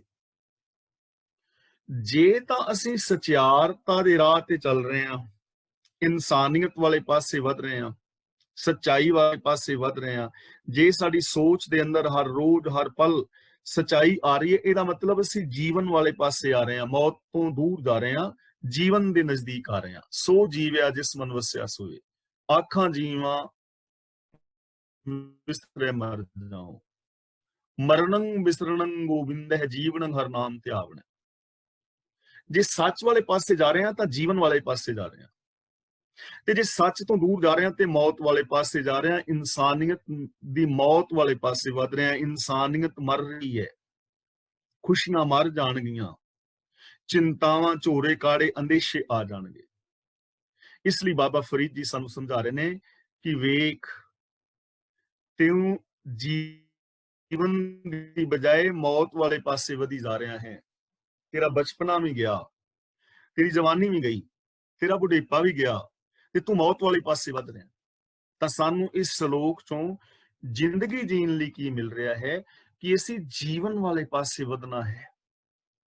ਸਾਡਾ ਹਰ ਕਦਮ ਸਚਾਈ ਵਾਲੇ ਪਾਸੇ ਹੋਣਾ ਚਾਹੀਦਾ ਹੈ। ਸਾਡੇ ਹਰ ਵਿਚਾਰ ਦੇ ਅੰਦਰ ਦਇਆ ਭਾਵਨਾ, ਸਚਾਈ, ਮਨੁੱਖਤਾ, ਇਨਸਾਨੀਅਤ ਹੋਣੀ ਚਾਹੀਦੀ ਹੈ। ਇਹ ਹੈ ਜੀਵਨ ਵਾਲਾ ਪਾਸਾ। ਤੇ ਜੇ ਅੰਦਰ ਗੈਰ ਇਨਸਾਨੀਅਤ ਹੈ, ਪਾਪ ਵਿਕਾਰ ਨੇ, ਈਰਖਾ ਦਵੇਸ਼ ਨੇ, ਤਾਂ ਇਹ ਹੈ ਮੌਤ ਵਾਲਾ ਪਾਸਾ। ਤਾਂ ਇਨਸਾਨੀਅਤ ਵਾਲੇ ਪਾਸੇ ਵਧਣਾ ਹੈ, ਮੌਤ ਵਾਲੇ ਪਾਸੇ ਨਹੀਂ। ਦੇਖ ਫਰੀਦਾ ਜੇ ਥੀਆ, ਸ਼ੱਕਰ ਹੋਈ ਵਿਸ਼, ਸਾਈਂ ਬਾਝੋਂ ਆਪਣੇ, ਵੇਦਨ ਕਹੀਏ ਕਿਸ। ਇੱਥੇ ਸ਼ੱਕਰ ਔਰ ਵਿਸ਼, ਵਿਸ਼ ਦਾ ਮਤਲਬ ਜ਼ਹਿਰ, ਜੇ ਥੀਆ ਦਾ ਮਤਲਬ ਜੋ ਕੁਝ ਹੋਇਆ, ਸ਼ੱਕਰ ਜਿਹੜੀ ਹੈ ਉਹ ਜ਼ਹਿਰ ਹੋ ਗਈ। ਹੁਣ ਸ਼ੱਕਰ ਦਾ ਮਤਲਬ ਮਿੱਠੇ ਪਦਾਰਥ। ਮਿੱਠੇ ਪਦਾਰਥ ਕਿਹੜੇ? ਜਿਹੜੇ ਚਸਕੇ ਨੇ। ਕਾਮ, ਕ੍ਰੋਧ, ਲੋਭ, ਮੋਹ, ਹੰਕਾਰ, ਇਹਨਾਂ ਨੂੰ ਅਸੀਂ ਮਿੱਠਿਆਂ ਕਰਕੇ ਖਾਇਆ ਨਾ, ਮਿੱਠਾ ਕਰਕੇ ਖਾਇਆ, ਕੌੜਾ ਉਪਜਿਆ ਸਾਧ। ਜਦੋਂ ਅਸੀਂ ਕਿਸੇ ਦੀ ਬੇਇੱਜ਼ਤੀ ਕਰਨੇ ਆ ਗੁੱਸੇ ਦੇ ਨਾਲ, ਤੇ ਫਿਰ ਅਸੀਂ ਆਣ ਕੇ ਘਰ ਜਾਂ ਆਪਣੇ ਯਾਰਾਂ ਦੋਸਤਾਂ ਵਿੱਚ ਤਿੜਾ ਮਾਰਦੇ ਆ ਨਾ, ਫੜਾ ਮਾਰਦੇ ਆ, ਫੁਕਰੀਆਂ ਮਾਰਦੇ ਆ, ਅੱਜ ਮੈਂ ਫਲਾਣੇ ਦੀ ਬੜੀ ਮਿੱਟੀ ਪਲੀਤ ਕੀਤੀ, ਖੁਸ਼ੀ ਮਿਲੀ ਨਾ। ਚੋਰੀ ਕਰਕੇ ਬੰਦਾ ਕਿੰਨਾ ਖੁਸ਼ ਹੁੰਦਾ ਹੋਵੇਗਾ, ਜਿਹੜਾ ਬੰਦਾ ਚੋਰੀ ਕਰ ਰਿਹਾ ਕਿੰਨਾ ਖੁਸ਼ ਹੁੰਦਾ ਹੋਵੇਗਾ ਕਿ ਮੈਂ ਕਿਸੇ ਦੀ ਚੋਰੀ ਕਰ ਲਈ। ਬੈਂਕ ਖਾਤਾ ਕਿਸ ਦਾ ਹੈਕ ਕਰ ਲਿਆ, ਕਿੰਨਾ ਖੁਸ਼ ਹੁੰਦਾ ਹੋਵੇਗਾ ਬੰਦਾ। ਬੇਗਾਨੇ ਹੱਕ ਖਾ ਕੇ ਕਿੰਨਾ ਖੁਸ਼ ਹੁੰਦਾ ਹੋਵੇਗਾ। ਖੁਸ਼ੀਆਂ ਮਾਣਦਾ ਨਾ ਬੰਦਾ ਇਹਨਾਂ ਚੋਂ। ਇਸੇ ਨੂੰ ਕਹਿ ਰਹੇ ਨੇ ਸ਼ੱਕਰ, ਕਿ ਜਿਹੜੇ ਕੰਮ ਖੁਸ਼ੀਆਂ ਵਾਸਤੇ ਕੀਤੇ ਸਨ, ਮਿੱਠੇ ਸਮਝ ਕੇ ਕੀਤੇ ਸਨ, ਉਹ ਜ਼ਹਿਰ ਹੋ ਗਏ। ਉਹ ਜ਼ਹਿਰ ਹੋ ਗਏ, ਉਹਨਾਂ ਦਾ ਫਲ ਬੜਾ ਦੁਖਦਾਈ ਨਿਕਲਿਆ। ਕਿਵੇਂ? ਗੁੱਸਾ ਆਇਆ ਤੇ ਹੰਕਾਰ ਦੇ ਨਾਲ ਕਿਸੇ ਦਾ ਕਤਲ ਕਰ ਦਿੱਤਾ, ਤੇ ਹੁਣ ਜੇਲ੍ਹ ਹੋ ਗਈ, ਉਮਰ ਕੈਦ ਹੋ ਗਈ, ਜਾਂ ਸਜ਼ਾਏ ਮੌਤ ਹੋ ਗਈ। ਤਾਂ ਉਹ ਕਤਲ ਕਰਨਾ ਜ਼ਹਿਰ ਹੋ ਗਿਆ ਨਾ, ਜਿਹੜਾ ਆਪਣੇ ਫੁਕਰੀ ਵਾਸਤੇ ਕੀਤਾ ਸੀ, ਕਿਸੇ ਨੂੰ ਨੀਵਾਂ ਵਿਖਾਉਣ ਵਾਸਤੇ, ਆਪਣੇ ਆਪ ਨੂੰ ਉੱਚਾ ਕਰਨ ਲਈ ਕੀਤਾ ਸੀ, ਜ਼ਹਿਰ ਹੋ ਗਿਆ ਨਾ। ਕਿਸੇ ਤੋਂ ਰਿਸ਼ਵਤ ਲੈ ਲਈ, ਤੇ ਰਿਸ਼ਵਤ ਇਸ ਕਰਕੇ ਲਈ ਸੀ ਕਿ ਮੇਰੇ ਘਰ ਦੇ ਵਿੱਚ ਪੈਸਾ ਆਏਗਾ ਜਾਂ ਜੋ ਵੀ ਕੁਛ, ਲੇਕਿਨ ਰਿਸ਼ਵਤ ਲੈਂਦਾ ਫੜਿਆ ਗਿਆ, ਨੌਕਰੀ ਚਲੀ ਗਈ, ਤਾਂ 500-700, 10,000, 50,000 ਰੁਪਇਆ ਜ਼ਹਿਰ ਹੋ ਗਿਆ ਨਾ, ਫਲ ਦੁਖਦਾਈ ਹੈ। ਤਾਂ ਬਾਬਾ ਫਰੀਦ ਜੀ ਕਹਿ ਰਹੇ ਨੇ, ਵੇਖ ਬੰਦਿਆ ਤੇਰੇ ਨਾਲ ਵਾਪਰਿਆ ਕੀ ਹੈ। ਜਿਹੜੇ ਕੰਮਾਂ ਨੂੰ ਤੂੰ ਮਿੱਠਾ ਸ਼ੱਕਰ ਸਮਝ ਕੇ ਵਰਤਦਾ ਰਿਹਾ ਹੈ, ਉਹ ਹੀ ਤੇਰੇ ਵਾਸਤੇ ਜ਼ਹਿਰ ਹੋ ਗਏ ਨੇ। ਔਰ ਹਕੀਕਤ ਹੈ, ਇੱਕ ਸਚਾਈ ਹੈ। ਆਪਣੇ ਘਰ ਪਰਿਵਾਰਾਂ ਵਿੱਚ ਵੇਖੋ, ਆਪਣੇ ਤਜਰਬੇ ਦੇ ਨਾਲ ਦੇਖੋ, ਸਮਾਜ ਨੂੰ ਵੇਖੋ, ਤਾਂ ਜਿਹੜੇ ਆ ਨਿੱਕੇ ਨਿੱਕੇ ਸਾਡੇ ਝੂਠ, ਨਿੱਕੀ ਨਿੱਕੀ ਈਗੋ, ਨਿੱਕੀਆਂ ਨਿੱਕੀਆਂ ਬੇਵਿਸ਼ਵਾਸੀਆਂ, ਇਹ ਜ਼ਹਿਰ ਬਣ ਗਈਆਂ। ਪਰਿਵਾਰ ਬਿਖਰ ਗਏ, ਰਿਸ਼ਤੇ ਨਾਤੇ ਟੁੱਟ ਗਏ, ਮਿੱਤਰਤਾ ਵਿੱਚ ਦਰਾਰਾਂ ਪੈ ਗਈਆਂ, ਬੜੇ ਪਿਆਰੇ ਵਿਸ਼ਵਾਸ ਵਾਲੇ ਜਿਹੜੇ ਰਿਸ਼ਤੇ ਸਨ ਉਹ ਤਾਰ-ਤਾਰ ਹੋ ਗਏ। ਜ਼ਹਿਰ ਹੀ ਹੈ ਨਾ, ਸ਼ੱਕਰ ਵਿਸ ਹੋ ਗਈ, ਜ਼ਹਿਰ ਹੋ ਗਈ। ਮਾੜੇ ਕਰਮਾਂ ਦਾ ਨਤੀਜਾ ਜਿਨ੍ਹਾਂ ਨੂੰ ਅਸੀਂ ਨਿਕਲਿਆ। ਐਸ ਤੁਸੀਂ ਰਾਜਨੀਤੀ ਦੀ ਦੁਨੀਆ ਵਿੱਚ ਵੇਖੋ, ਕਿਵੇਂ ਇੱਕ ਦੇਸ਼ ਦੂਜੇ ਦੇਸ਼ ਵਾਸਤੇ ਐਟਮੀ ਹਥਿਆਰ ਬਣਾ ਰਿਹਾ ਹੈ। ਬੇਨਤੀ ਕਰਾਂ, ਇਹ ਐਟਮੀ ਹਥਿਆਰ ਧੂਣੀ ਸੇਕਣ ਵਾਸਤੇ ਤੇ ਹੈ ਨਹੀਂ। ਜੇ ਕਿਸੇ ਮੂਰਖ ਦੇ ਹੱਥ ਵਿੱਚ ਆ ਗਏ, ਜੇ ਐਟਮੀ ਹਥਿਆਰ ਚੱਲਦੇ ਨੇ, ਤਾਂ ਇਸ ਸੰਸਾਰ ਦਾ ਕੀ ਹਾਲ ਹੋਏਗਾ? ਤਾਂ ਜਿਹੜੇ ਵਿਕਾਰ ਨੇ, ਪਾਪ ਨੇ, ਮਾੜੀ ਸੋਚ ਹੈ, ਬੰਦਾ ਦੂਜਿਆਂ ਨੂੰ ਨੀਵਾਂ ਦਿਖਾਉਂਦਾ ਹੈ, ਦੂਜਿਆਂ ਦੇ ਹੱਕ ਖਾਂਦਾ ਹੈ, ਪਾਪ ਕਰਮ ਕਮਾਉਂਦਾ ਹੈ, ਸ਼ੱਕਰ ਸਮਝ ਕੇ, ਮਿੱਠੇ ਸਮਝ ਕੇ, ਪਰ ਉਹਨਾਂ ਦਾ ਰਿਜ਼ਲਟ ਜਿਹੜਾ ਹੈ ਬੜਾ ਮਾੜਾ ਨਿਕਲਦਾ ਹੈ। ਇਹ ਜਿਹੜੇ ਵਿਸ਼ੇ ਵਿਕਾਰ ਨੇ, ਇਹ ਹੀ ਸਾਡੇ ਵਾਸਤੇ ਜ਼ਹਿਰ ਬਣ ਜਾਂਦੇ। ਹੁਣ ਅਗਲਾ ਸਵਾਲ ਹੈ ਕਿ ਇਹਨਾਂ ਤੋਂ ਬਚੀਏ ਕਿਵੇਂ? ਇਹ ਦੁੱਖ ਹੈ, ਵੇਦਨ ਦਾ ਮਤਲਬ ਦੁੱਖ। ਹੁਣ ਇਹ ਦੁੱਖ ਮੈਂ ਕਿਹਦੇ ਅੱਗੇ ਕਵਾਂ ਕਿ ਮੇਰੀ ਜ਼ਿੰਦਗੀ ਦੁਖਦਾਈ ਹੈ, ਮੇਰੇ ਆਪਣੇ ਮਾੜੇ ਕਰਮਾਂ ਕਰਕੇ। ਤੁਸੀਂ ਕਿਸੇ ਅੱਗੇ ਆਪਣਾ ਦੁੱਖ ਦੱਸੋ, ਸ਼ੁਰੂ ਕਰੋ। ਹਾਲੇ ਤੁਹਾਡੀ ਗੱਲ ਨੂੰ ਮਿੰਟ 1 ਜਾਂ 2 ਵੀ ਨਹੀਂ ਹੋਏ ਹੋਣਗੇ, ਉਹ ਤੁਹਾਡੀ ਗੱਲ ਨੂੰ ਵਿੱਚ ਤੂੰ ਕਿ ਕਿੰਨਾ ਮੇਰੇ ਘਰ ਆਪਣੇ ਆ ਸਿਆਪਾ ਪਿਆ ਹੋਇਆ, ਮੇਰੀ ਜ਼ਿੰਦਗੀ, ਉਹ ਤੁਹਾਡੇ ਨਾਲੋਂ ਵੱਡੇ ਦੁੱਖ ਆਪਣੇ ਬਿਆਨ ਕਰ ਦੇਵੇਗਾ। ਕਿਸੇ ਕੋਲ ਕਹਿ ਕੇ ਦੇਖ ਲਓ, ਬਹੁ ਗਿਣਤੀ ਜਿਨ੍ਹਾਂ ਕੋਲ ਤੁਸੀਂ ਦੁੱਖਾਂ ਤੋਂ ਬਚਣ ਲਈ ਜਾਓਗੇ, ਜਿਨ੍ਹਾਂ ਕੋਲ ਫਿਰ ਤੁਸੀਂ ਬਚਣ ਵਾਸਤੇ ਜਾਓਗੇ, ਪਹਿਲੀ ਗੱਲ ਤੇ ਉਹ ਆਪ ਦੁੱਖਾਂ ਵਿੱਚ ਵੱਜੇ ਹੋਣਗੇ, ਦੂਜੇ ਨੰਬਰ ਤੇ ਉਹ ਤੁਹਾਨੂੰ ਹੋਰ ਫਾਇਆਂ ਦੇ ਵਿੱਚ ਬੰਨ ਦੇਣਗੇ। ਹੁਣ ਇਹ ਪਾਪ ਵਿਕਾਰ, ਘਰਾਂ ਵਿੱਚ ਕਲੇਸ਼, ਸਾਡੇ ਘਰ ਵਾਧਾ ਨਹੀਂ ਪੈਂਦਾ, ਸਾਡੇ ਘਰ ਲੜਾਈ ਝਗੜਾ ਬੜਾ, ਤੇ ਜੋ ਤੁਸੀਂ ਪਹਿਲਾਂ ਤੇ ਆਪ ਦੁਖੀ ਹੈ, ਤੇ ਉਹ ਤੁਹਾਨੂੰ ਹੋਰ ਬੰਧਨਾਂ ਵਿੱਚ ਪਾ ਦੇਗਾ ਵੀ ਨਾਰੀਅਲ ਰੇੜਿਆ, ਤੈਨੂੰ ਇਹ ਫਲਾਂ ਮੰਤਰ ਦੇ 10,000 ਜਾਪ ਕਰਨੇ ਪੈਣਗੇ। ਮੈਨੂੰ ਤੇ ਮੰਤਰ ਆਉਂਦਾ ਨਹੀਂ, ਚਲੋ ਮੈਂ ਕਰ ਦੇਣਾ, ਭੇਟਾ ਦੇ ਦੂੰ। ਤਾਂ ਮੰਤਰ ਨਾਲ ਹੋਣਾ ਤੇ ਕੁਛ ਨਹੀਂ, ਲੇਕਿਨ ਭੇਟਾ ਵਾਲਾ ਇੱਕ ਪੰਗਾ ਹੋਰ ਪੈ ਗਿਆ। ਬਾਬਿਆਂ ਕੋਲ ਚਲੇ ਜਾਓਗੇ, ਸਾਡੇ ਘਰ ਕਲੇਸ਼ ਹੈ, ਤੇ ਉਹਨੇ ਕਹਿਣਾ ਵੀ ਸਿੱਖਾ ਇੱਥੇ ਮਤਲਬ ਇੱਕ ਕਮਰੇ ਦੀ ਸੇਵਾ ਕਰ। ਹੁਣ 50,000 ਕਮਰੇ ਵਾਸਤੇ ਹੋਰ ਦੇ ਹੈ, ਤੇ ਕਲੇਸ਼ ਇੱਕ ਨਵਾਂ ਸਿਰ ਲਿਆ। ਹੁਣ ਇਹਨਾਂ ਮੁਸੀਬਤਾਂ ਤੋਂ ਬਚੀਏ ਕਿਵੇਂ? ਮੈਂ ਵੀ ਦੁਖੀ, ਤੁਸੀਂ ਵੀ ਦੁਖੀ। ਤਾਂ ਬਾਬਾ ਫਰੀਦ ਜੀ ਕਹਿੰਦੇ ਨੇ, ਸਾਈਂ ਬਾਝੋਂ ਆਪਣੇ ਵੇਦਨ ਕਹੀਏ ਕਿਸ। ਮੈਂ ਆਪਣੇ ਸਾਈਂ ਮਾਲਕ ਤੋਂ ਬਿਨਾਂ ਕਿਦੇ ਅੱਗੇ ਇਹ ਦੁੱਖ ਫਰੋਲਾਂ। ਇਹ ਚੀਜ਼ ਨੂੰ ਥੋੜਾ ਸਮਝਣਾ ਹੈ ਕਿ ਪ੍ਰਭੂ ਦੇ ਨਿਯਮਾਂ ਅਨੁਸਾਰ ਹੋ ਰਹੀ ਤਬਦੀਲੀ ਦੇ ਅੰਦਰ ਕੋਈ ਦਖਲ ਅੰਦਾਜ਼ੀ ਕੀਤੀ ਨਹੀਂ ਜਾ ਸਕਦੀ। ਰੱਬੀ ਨਿਯਮਾਂ ਨੂੰ ਕਿਵੇਂ ਬਦਲ ਲੋਗੇ? ਇਹ ਨਿਯਮ ਹੈ ਨਾ ਕਿ ਜੇ ਮਾੜਾ ਸੋਚੋਗੇ ਤੇ ਮਾੜਾ ਫਲ ਮਿਲੇਗਾ, ਬੁਰਾ ਕਰੋਗੇ ਤੇ ਬੁਰਾ ਮਿਲੇਗਾ। ਜੇ ਹਾ ਬੀਜੈ ਸੋ ਲੁਣੈ, ਕਰਮਾ ਸੰਧੜਾ ਖੇਤ। ਇਹ ਤਾਂ ਨਿਯਮ ਹੈ ਕਿ ਜੇ ਤੁਸੀਂ ਈਰਖਾ ਕਰੋਗੇ ਕਿਸੇ ਨਾਲ ਤੇ ਤੁਹਾਡੇ ਅੰਦਰ ਖੁਸ਼ੀ ਰਹਿਣੀ ਨਹੀਂ, ਜਲਨ ਪੈਦਾ ਹੋਏਗੀ। ਇਹ ਤਾਂ ਨਿਯਮ ਹੈ ਕਿ ਜੇ ਤੁਸੀਂ ਸੱਚ ਦੇ ਨਾਲੋਂ ਟੁੱਟੋਗੇ ਤੇ ਝੂਠ ਤੇ ਜੀਵਨ ਨੂੰ ਬਰਬਾਦ ਕਰ ਦੇਵੇਗਾ। ਤਾਂ ਸਾਈਂ ਬਾਝੋਂ ਆਪਣੇ ਵੇਦਨ ਕਹੀਏ ਕਿਸ, ਕਿਸੇ ਅੱਗੇ ਇਹ ਵੇਦਨਾ ਨਹੀਂ ਕਹੀ ਜਾ ਸਕਦੀ। ਕੋਈ ਦੁਨੀਆ ਦੀ ਤਾਕਤ ਤੁਹਾਨੂੰ ਦੁੱਖਾਂ ਤੋਂ, ਵਿਕਾਰਾਂ ਤੋਂ ਨਹੀਂ ਬਚਾ ਸਕਦਾ। ਕੇਵਲ ਪ੍ਰਭੂ ਦੀ ਰਜ਼ਾ ਦੇ ਅੰਦਰ ਰਹਿ ਕੇ ਬਚਿਆ ਜਾ ਸਕਦਾ ਹੈ। ਇੱਥੇ ਸਾਨੂੰ ਜੋ ਨਿਯਮਾਵਲੀ ਮਿਲ ਰਹੀ ਹੈ ਜ਼ਿੰਦਗੀ ਜੀਣ ਲਈ, ਰੱਬੀ ਰਜ਼ਾ ਦੇ ਵਿੱਚ ਰਹਿਣਾ ਹੈ।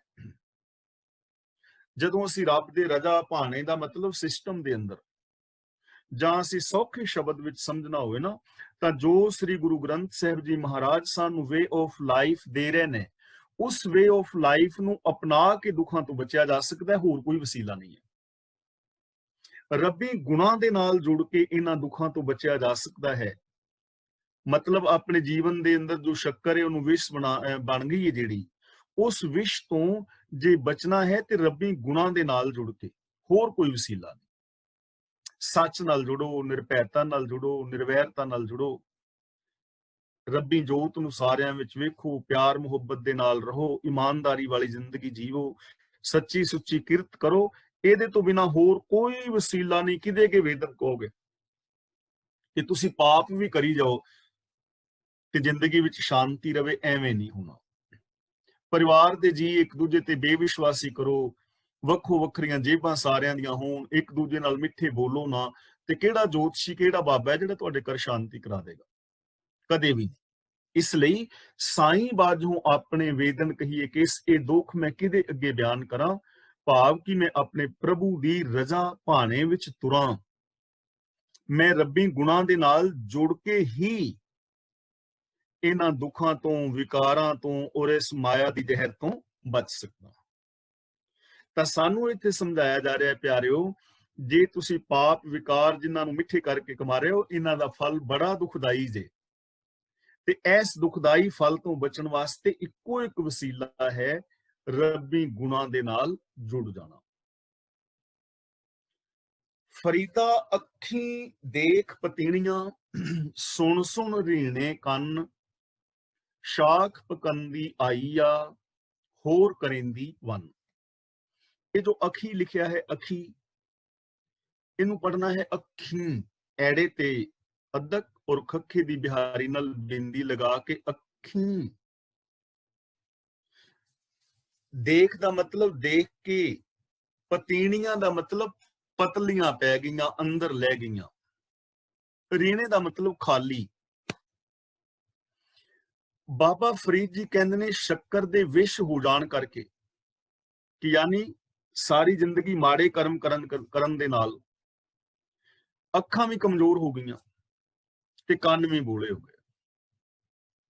ਹੁਣ ਇਹ ਗੱਲ ਸਮਝਣ ਵਾਲੀ ਹੈ, ਜਿਵੇਂ ਬੁਢੇਪੇ ਦੇ ਵਿੱਚ ਅੱਖਾਂ ਕਮਜ਼ੋਰ ਹੋ ਜਾਂਦੀਆਂ ਨੇ, ਕੰਨ ਬੋਲੇ ਹੋ ਜਾਂਦੇ ਨੇ, ਤੇ ਵਿਕਾਰ ਕਮਾ ਕੇ ਵੀ ਅੱਖਾਂ ਕਮਜ਼ੋਰ ਹੋ ਗਈਆਂ। ਕਿਵੇਂ ਕਮਜ਼ੋਰ ਹੋ ਗਈਆਂ? ਵੈਸੇ ਤਾਂ ਸਾਨੂੰ ਬਹੁਤ ਦੂਰ ਤੱਕ ਦਿਸਦਾ ਹੈ, ਅੱਖਾਂ ਕਮਜ਼ੋਰ ਹੋ ਗਈਆਂ, ਲੈਂਸ ਪਵਾ ਲਿਆ, ਚਸ਼ਮਾ ਲਵਾ ਲਿਆ। ਅੱਜ ਕੱਲ ਤਾਂ ਹੁਣ ਰੈਟੀਨਾ ਵੀ ਪੂਰੇ ਦਾ ਪੂਰਾ ਵਿਗਿਆਨਕਾਂ ਨੇ ਬਣਾ ਦਿੱਤਾ ਹੈ, ਜੋ ਜਮਾਂਦਰੂ ਅੰਨੇ ਬੰਦੇ ਨੇ ਉਹ ਵੀ ਦੇਖ ਸਕਣਗੇ। ਇਹ ਸਿਸਟਮ ਜਿਹੜਾ ਹੈ ਉਹ ਆ ਰਿਹਾ ਹੈ। ਲੇਕਿਨ ਹੁਣ ਅੱਖਾਂ ਕਮਜ਼ੋਰ ਕਿਵੇਂ ਹੋ ਗਈਆਂ?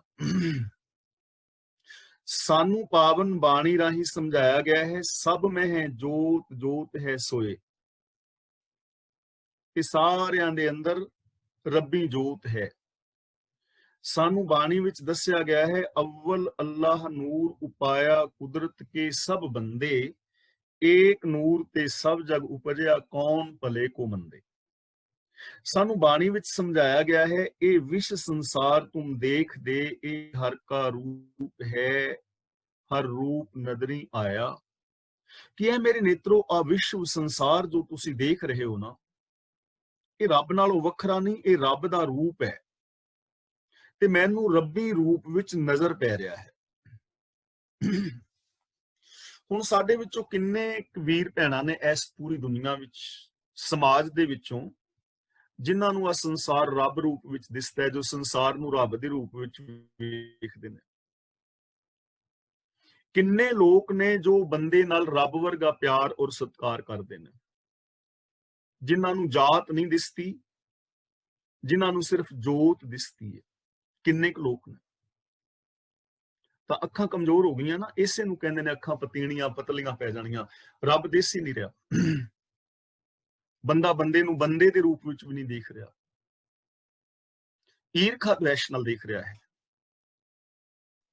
ਮੇਰ ਤੇਰ ਦੇ ਵਿਤਕਰਿਆਂ ਨਾਲ ਦੇਖ ਰਿਹਾ ਹੈ, ਆਪਣੇ ਪਰਾਏ ਦੇ ਵਿਤਕਰਿਆਂ ਦੇ ਨਾਲ ਦੇਖ ਰਿਹਾ ਹੈ, ਇਲਾਕਾਵਾਦ ਦੇ ਨਾਲ ਦੇਖ ਰਿਹਾ ਹੈ, ਆਪਣੇ ਆਪ ਨੂੰ ਹੋਰ ਨਜ਼ਰੀਏ ਨਾਲ ਵੇਖਦਾ ਹੈ, ਦੂਜੇ ਨੂੰ ਹੋਰ ਨਾਲ। ਜੇ ਸਾਨੂੰ ਬੰਦੇ ਵਿੱਚ ਬੰਦਾ ਦਿਸਦਾ ਹੋਵੇ, ਤਾਂ ਫਿਰ ਅਸੀਂ ਦੂਜੇ ਬੰਦੇ ਨਾਲ ਉਹੋ ਜਿਹਾ ਵਿਹਾਰ ਕਰਾਂਗੇ ਜਿਹੋ ਜਿਹਾ ਵਿਹਾਰ ਅਸੀਂ ਦੂਜੇ ਤੋਂ ਆਪਣੇ ਲਈ ਚਾਹੁੰਦੇ ਹਾਂ।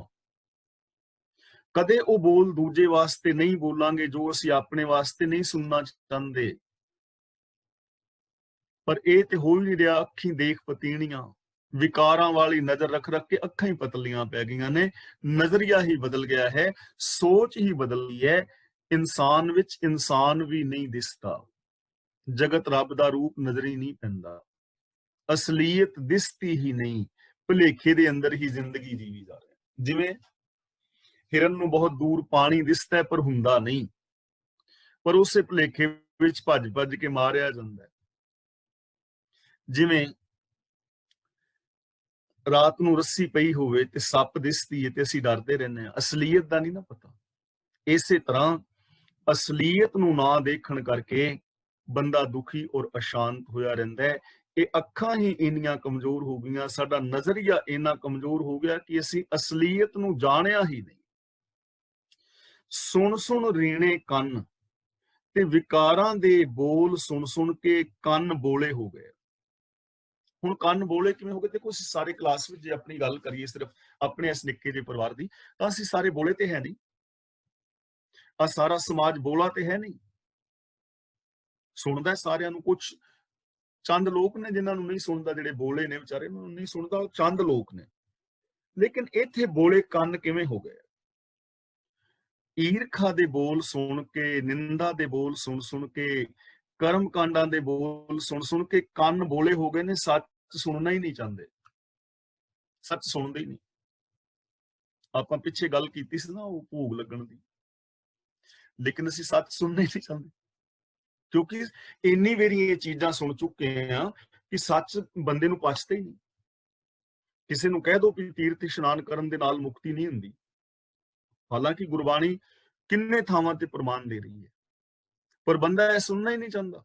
ਉਹ ਕਹਿੰਦਾ ਨਾ ਜੀ, ਕਿਸੇ ਨੂੰ ਕਹਿ ਦੋ ਭੂਤ ਪ੍ਰੇਤ ਨਹੀਂ ਹੁੰਦੇ, ਜੰਤਰ ਮੰਤਰ ਨਹੀਂ ਹੁੰਦੇ। ਇੰਨੀ ਵੇਰੀ ਅਸੀਂ ਇਹ ਚੀਜ਼ਾਂ ਸੁਣ ਚੁੱਕੇ ਹਾਂ ਕਿ ਸਾਡੇ ਕੰਨ ਹੀ, ਅਸੀਂ ਸੱਚਾਈ ਸੁਣਨਾ ਹੀ ਨਹੀਂ ਚਾਹੁੰਦੇ। ਕਿਸੇ ਨੂੰ ਕਹੋ ਕਿ ਦਸਮ ਦੁਆਰ ਵਿੱਚ ਪ੍ਰਾਣ ਚੜਾਣੇ, ਇਹਦੇ ਨਾਲ ਰੱਬ ਨਹੀਂ ਮਿਲਦਾ, ਇਹਦੇ ਨਾਲ ਮਨ ਪਵਿੱਤਰ ਨਹੀਂ ਹੁੰਦਾ, ਤੁਹਾਡੇ ਗਲ ਪੈ ਜਾਣਗੇ ਲੋਕ।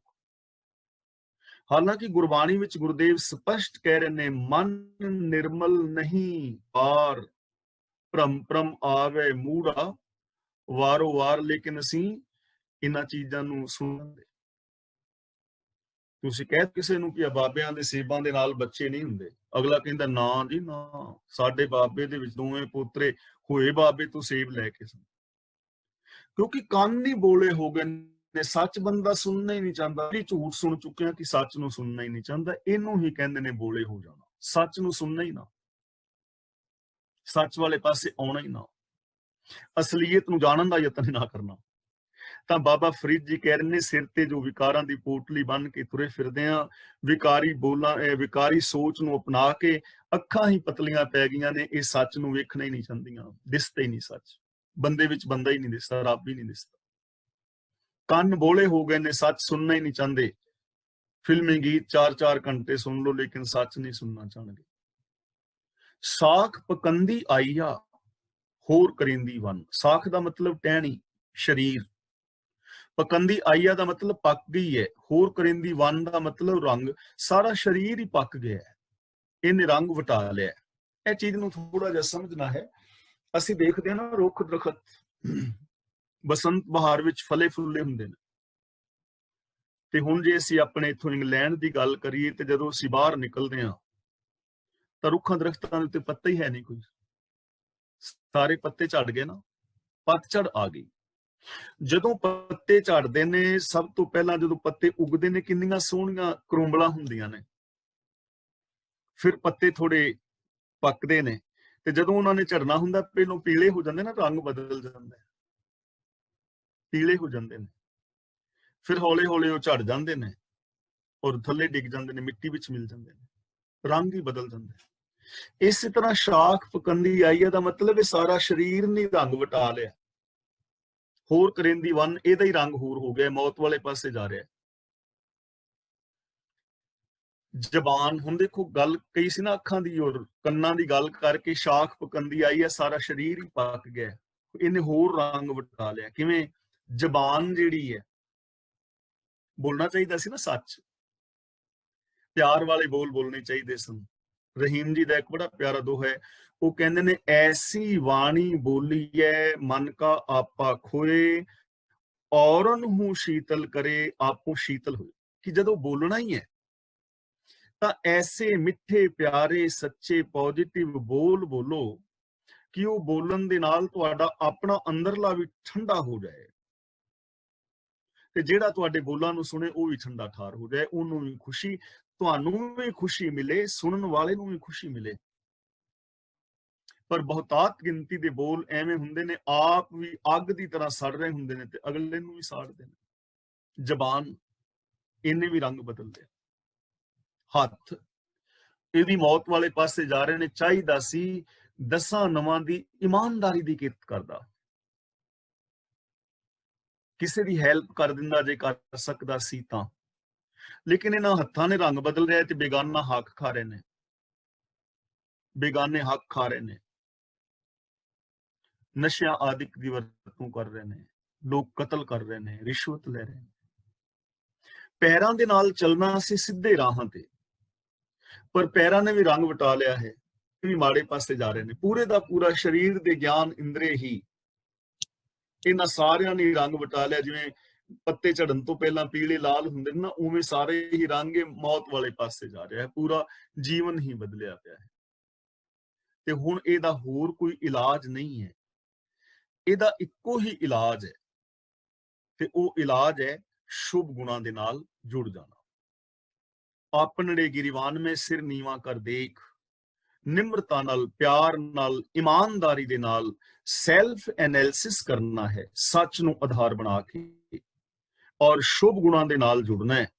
ਸਾਡੀ ਜ਼ਿੰਦਗੀ ਤਾਂ ਹੀ ਸੁਖੀ ਔਰ ਸ਼ਾਂਤ ਹੋ ਸਕਦੀ ਹੈ ਜੇ ਅਸੀਂ ਸੱਚ ਦੇ ਨਾਲ ਜੁੜੀਏ, ਸ਼ੁਭ ਗੁਣਾਂ ਦੇ ਨਾਲ ਜੁੜੀਏ, ਸਚਿਆਰ ਹੋਣ ਦਾ ਯਤਨ ਕਰੀਏ। ਤੇ ਸਚਿਆਰ ਹੋਣ ਲਈ ਇੱਕੋ ਇੱਕ ਨੇਮ ਹੈ, ਹੁਕਮ ਰਜ਼ਾਈ ਚੱਲਣਾ, ਨਾਨਕ ਲਿਖਿਆ ਨਾਲ। ਤਾਂ ਅੱਜ ਦੀ ਵਿਚਾਰ ਇੱਥੇ ਸਮਾਪਤ ਕਰਦੇ ਹਾਂ।